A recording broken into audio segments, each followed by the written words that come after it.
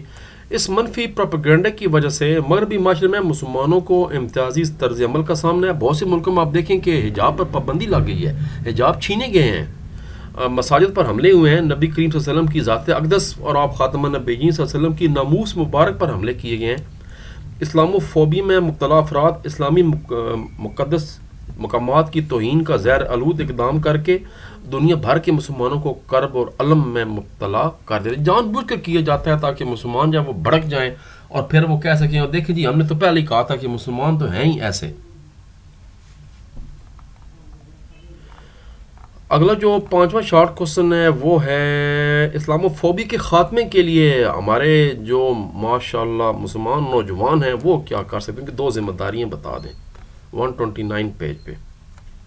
اس میں جناب ایک تو مسلمان عصر حاضر کے مسلمان نوجوانوں کی آپ لوگوں کی ذمہ داری ہے کہ وہ مختلف مذاہب کے ماننے والوں کے درمیان باہمی احترام کو فروغ دیں, خصوصاً اقلیتوں کے حقوق کا تحفظ کریں جو مسلمان ممالکوں میں اقلیتیں رہتی ہیں, رفاہی کاموں میں آگے بڑھنے کی کوشش کریں. اسلام و فوبیا کے واقعات پر جذباتی رد عمل دینے کے, اپنے علاقوں میں آگ لگانے کے, اپنی گاڑیوں کو جلانے کے بجائے بصیرت سے کام لے کر قانونی اور اخلاقی جنگ لڑنے کی کوششیں کی جائیں. واقعہ ڈنمارک میں ہوتا ہے اور بندے آپس میں پاکستان میں لڑ مر پڑتے. جذباتی ہونا اور بات ہے, ہم ظاہری بات ہے ہم ناموس رسالت صلی اللہ علیہ وسلم پر جان دینے کے لیے تیار ہوتے ہیں, مسلمان ہیں, ہمارا اس میں ایمان ہے, اور پر مسئلہ یہ ہے کہ اس کو صحیح طریقے سے جب ڈیل نہیں کیا جاتا تو پھر وہ لوگ مزید مذاق اڑاتے ہیں اور جان بوجھ کر ہمیں تپانے کے لیے اس طرح کے شوشے چھوڑتے ہیں.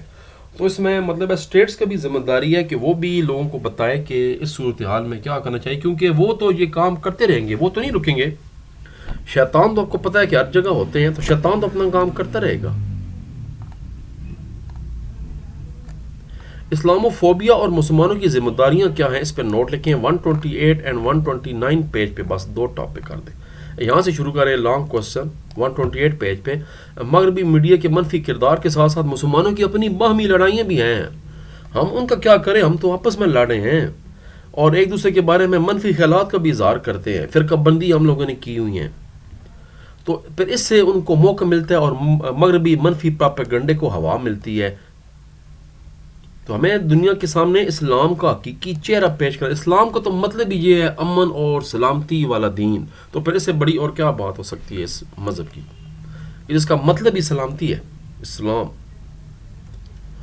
پھر اس کے بعد وہ والا پیغام پاکستان والی بات کر دیں. اس کے بعد سوشل میڈیا کے پلیٹ فارمز پر جہاں اب پوری دنیا کا ہر دوسرا بندہ جناب سوشل میڈیا پہ بیٹھا ہے, کوئی ٹویٹر ایکس پہ بیٹھا ہے, کوئی یوٹیوب پہ بیٹھا ہے, کوئی فیس بک پہ بیٹھا ہے, کوئی اپنا یہ انسٹاگرامس پہ بیٹھے ہیں, ٹک ٹاک یہ بھی ایک طریقہ ہے سوشل میڈیا کا, اس پہ بیٹھے ہیں لوگ. تو اس میں جو مسلمان نوجوانوں کی ذمہ داری ہے کہ اسلام کا حقیقی چہرہ دنیا کے ہر کونے میں پہنچانے میں اپنا کردار ادا کریں. اسلام و فوبیا کے حوالے سے جو منفی پروپیگنڈے ان کا تدارک کریں, دنیا میں مسلمانوں کے خلاف جہاں بھی امتیازی سلوک ہوتا ہے اس پر آواز اٹھائیں, نبی کریم خاتم النبیین صلی اللہ علیہ وسلم کی ناموس مبارک پر کی جانے حملوں کے خلاف آواز بلند کریں اور آپ کی بے مثل سیرت اور کردار کو اقوام عالم تک پہنچائیں. چلتے چلتے جناب پھر میثاق مدینہ کا بھی ذکر کر دیں اور یہ سوال آپ کا ختم ہو جائے گا, انسانیت اسلام کے سایہ عاطفت میں پناہ لے سکے. یاد رکھیں یہ وہ دین ہے جس کو اللہ تبارک و تعالیٰ نے پسند کر لی ہے ہمارے لیے اور تمام بنی نو انسان کے لیے, کیونکہ دین مکمل ہو گیا اور اسی کو پسند کیا گیا ہے. تو اسی دین نے قیامت تک رہنا ہے, اسی نے عروج حاصل کرنا ہے.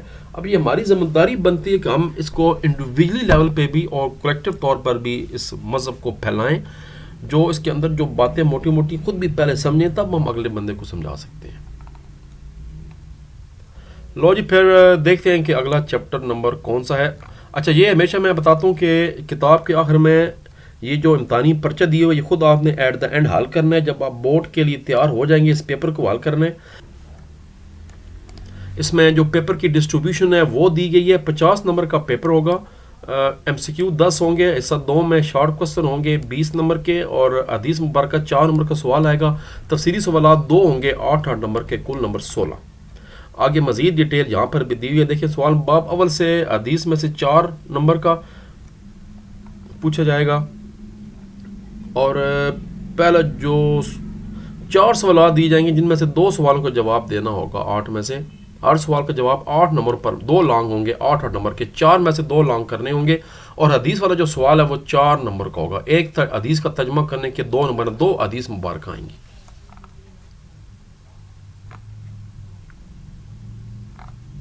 اس کے بعد پھر نیچے باقاعدہ سیمپل پیپر دیے ہوئے ہیں، اس میں ایم سی کیوز دیے ہوئے ہیں۔